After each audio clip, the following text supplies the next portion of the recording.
galera, tudo bom com vocês? Espero que sim. Estamos aqui para mais uma videoaula, que no caso vai ser a aula de Geografia direcionado para os alunos do nono ano, em que a gente vai discutir o capítulo 2, que fala sobre dinâmicas de poder no espaço global. Esse foi um capítulo que a gente já começou em sala de aula, porém por conta da pandemia a gente não conseguiu terminar. Então a gente vai reiniciar o capítulo, tá? Para isso eu peço que vocês peguem um caderno, que o professor vai deixar uma cola aí na tela, e além disso peguem um livro também, que vai servir de base e vai nos orientar nessa aula, tá?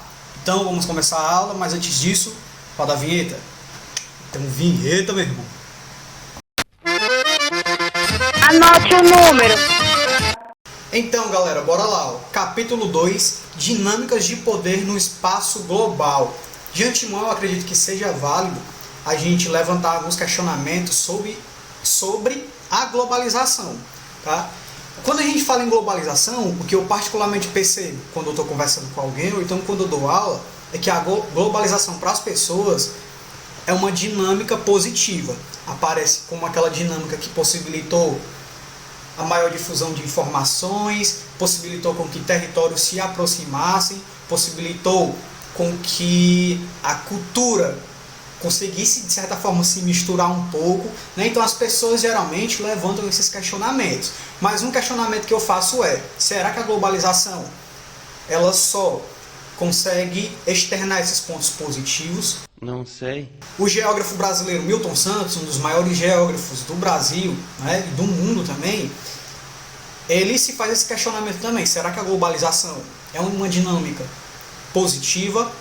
É uma dinâmica que só leva o bem para as pessoas? Então, o Milton Santos, ele encara a globalização também como uma dinâmica perversa, tá? Então, a globalização para o Milton Santos é perversa, porque na medida do possível que ele possibilita todos esses pontos positivos, ele também traz uma série de pontos negativos, ao ter em mente que a globalização ela não chega da mesma forma para todo mundo. Existem países que ganham com a globalização, que de fato são um país globalizado nessa perspectiva positiva, mas outros países eles não ganham com a globalização. No caso, eles se inferiorizam com a globalização. Então, esses questionamentos acerca da globalização precisam ser feitos, tá? Certamente que sim. Aí a gente se pergunta, será que a dinâmica de poder global no mundo atual ele só se forma diante das características desse mundo atual? Ou será que existiram momentos anteriores? Será que houve de fato uma construção histórica para que o mundo chegasse no mundo que é hoje? Então a gente vai procurar entender isso. Eu já adianto para vocês. O mundo que existe hoje, ele não é estruturado somente pelas características do mundo atual, tá? O mundo atual, ele se estruturou a partir dessa construção histórica. Então é nessa perspectiva que a gente vai procurar entender agora esses momentos anteriores que fizeram com que o mundo se tornasse o que é hoje. Show? Uau! Então, galera, para entender esse mundo globalizado, a gente vai discutir primeiramente as disputas de poder nesse mundo globalizado, tá? Para isso a gente vai agora usar um recorte temporal, a gente vai voltar lá para a primeira metade do século XX, lá para o início do século XX, e a gente vai discutir o período colonial. Show? O que era que a gente tinha no início do século XX? No início do século XX, os países, as grandes nações, elas estavam começando a se industrializar, ou seja, a economia estava começando a se pautar na indústria. E o que era que acontecia? O ritmo da industrialização aparecia como reflexo principalmente do número de colônias que esses países, que essas nações tinham, tá? Ou seja, o território ia influenciar, pelo menos nesse primeiro momento aqui, na industrialização desses países. Aí vocês vão me perguntar, beleza, Wesley, mas por que é que isso acontecia? Galera, quando a gente está falando de industrialização e a gente está falando também de colônias, a gente já começa a analisar o quê? A importância da mão de obra dessas colônias, desses territórios. A gente começa a pensar também no quê? Na matéria-prima dessas colônias, desses territórios. O mercado consumidor também era muito importante. Então, os países que tinham uma grande quantidade de colônia, né, um número de territórios maior, eram os países que de fato eram mais industrializados naquele momento ali.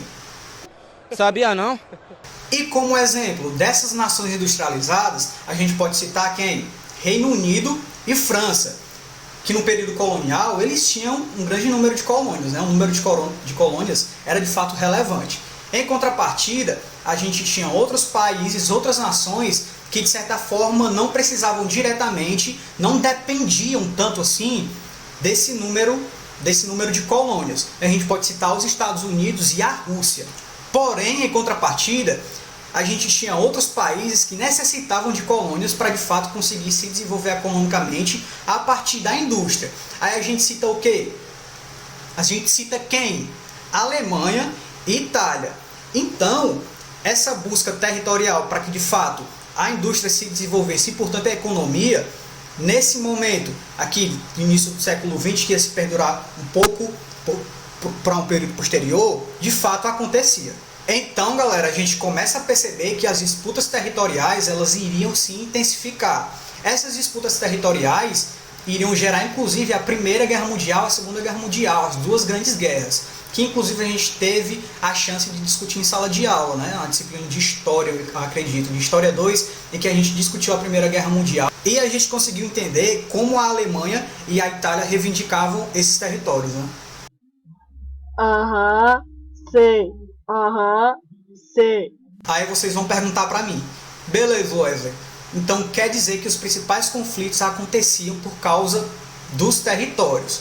Então eu posso dizer que essa busca por território era o único motivo que causava conflitos? Então eu vou responder para vocês que isso não acontecia. Aconteciam conflitos também na perspectiva ideológica, inclusive quando a gente fala de socialismo e de capitalismo. Naquele momento, século XX, meados do século XX, a gente tinha o quê? A ascensão do capitalismo industrial por causa, né, da industrialização. O capitalismo industrial, naquele período, sofria muitas críticas. Por quê? Por causa das distorções socioeconômicas que acontecia, principalmente críticas direcionadas à forma como o trabalhador era tratado, a classe trabalhadora, e o acúmulo de riqueza por parte dos capitalistas industriais também era duramente criticada. Tá? Daí, naquele período, que foi que começou a acontecer? Não, na verdade, se intensificou, porque no século XIX já existiam teorias alternativas para o capitalismo industrial. Então começou a surgir as ideias de anarquismo e de comunismo, por exemplo. Essas teorias eram criadas principalmente pelos intelectuais da época e pela classe trabalhadora também. Agora a gente volta lá na Revolução Russa de 1917. O que foi que aconteceu? Em 1917, com a Revolução Russa, a gente teve um primeiro momento de um governo socialista. E isso influenciou diretamente o pensamento de alguns partidários daquele período ali, de pessoas que se identificavam com o regime socialista. E isso gerou uma preocupação nos países capitalistas naquele momento. Então o que foi que aconteceu? Os estados dos países naquele período começaram a radicalizar o capitalismo. Então o capitalismo ele se tornou mais radical. O Estado se fortificou, se centralizou e a partir disso surgiu o fascismo. E a gente pode citar como governo fascista, naquele período, a Itália de Mussolini, de 1922. Lasca mesmo. Ai, de meio, Então, galera, esse é o momento de resolver questão. Eu vou pedir que vocês abram o livro na página 472 e a gente vai resolver a primeira questão. Então eu vou ler junto com vocês. A Inglaterra foi protagonista no processo de revolução industrial. A produção acelerada e o excedente de mercadorias foram alguns dos elementos que levaram o país a buscar territórios coloniais. Além da colonização de territórios, a Inglaterra influenciou outros países já independentes, como o Brasil. O país foi um dos agentes externos que pressionou a antiga colônia portuguesa a acabar com a escravidão. Qual o interesse dos ingleses no fim da escravidão no Brasil? E aí, eu vou dar os segundinhos para vocês responderem, tá? A few moments later. Pronto? E aí, galera? Qual era o interesse dos ingleses no fim da escravidão no Brasil? A gente percebe que a Inglaterra tinha a necessidade de fazer com que o Brasil se tornasse um mercado consumidor. Para que isso acontecesse, a escravidão tinha que acabar. A partir disso, a gente teria o quê? Trabalhadores assalariados que teriam o poder de compra e a partir disso se tornaria um mercado consumidor. E isso seria bom para a Inglaterra, né? Então, esse era o interesse da Inglaterra em acabar com a escravidão no Brasil. Como eu já tinha citado anteriormente, um momento histórico que a gente precisa citar para entender essa dinâmica de poder é a Primeira Guerra Mundial, que aconteceu principalmente por causa dos conflitos territoriais. O que era que a gente tinha? A Primeira Guerra Mundial, ela aconteceu predominantemente no território europeu. Após a Primeira Guerra Mundial, esse território europeu sofreu profundas modificações, até porque alguns impérios que existiam deixavam de existir. Então isso a gente percebe no mapa da página 473, que a gente percebe que os impérios austro-húngaro e o Império Otomano, eles deixaram de existir. Então isso se materializa nesse mapa que eu estou mostrando para vocês aí, tá?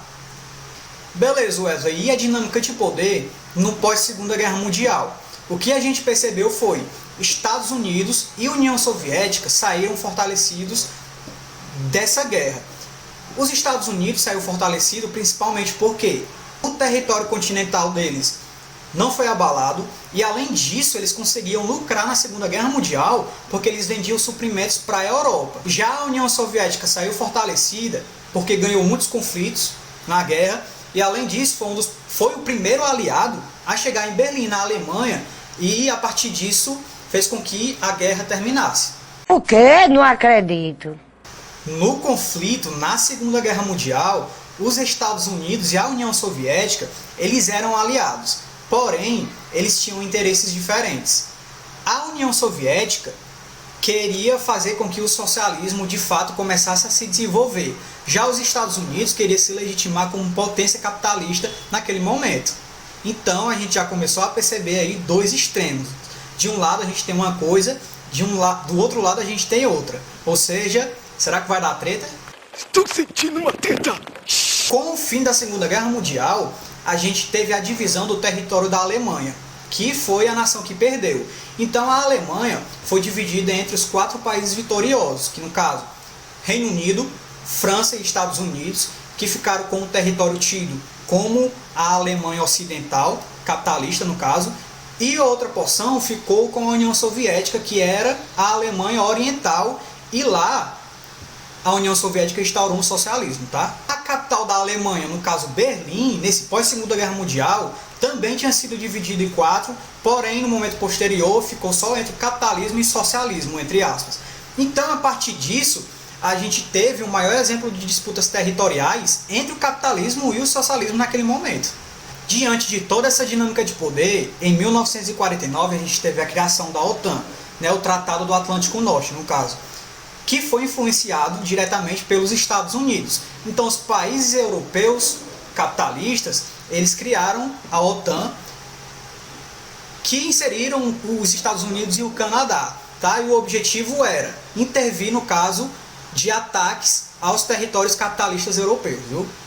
A União Soviética, lógico, não ia ficar sem dar uma resposta, criou o Pacto de Varsóvia em 1945 com os países socialistas europeus. Então, a partir de todos esses conflitos ideológicos que tinham reflexos na perspectiva territorial, a gente teve o que ficou conhecido como a Cortina de Ferro, que se materializou inclusive a partir da construção do Muro de Berlim, que foi feito pela Alemanha Oriental, tá? Bora lá, gente, é hora de praticar. Abram um livro na página 475 e vamos resolver a questão 4. Vou ler com vocês aí, ó. Qual país foi responsável pela construção do Muro de Berlim? Reflita sobre a função do muro no contexto da Guerra Fria. Então eu vou dar uns segundinhos para vocês resolverem aí, tá? A few moments later. Pronto, galera, resolveram? Então bora lá. O Muro de Berlim foi construído por quem, galera? Que eu tinha acabado de falar, falei agora ainda. Pela Alemanha Oriental, exatamente. E qual é o significado da construção do Muro de Berlim?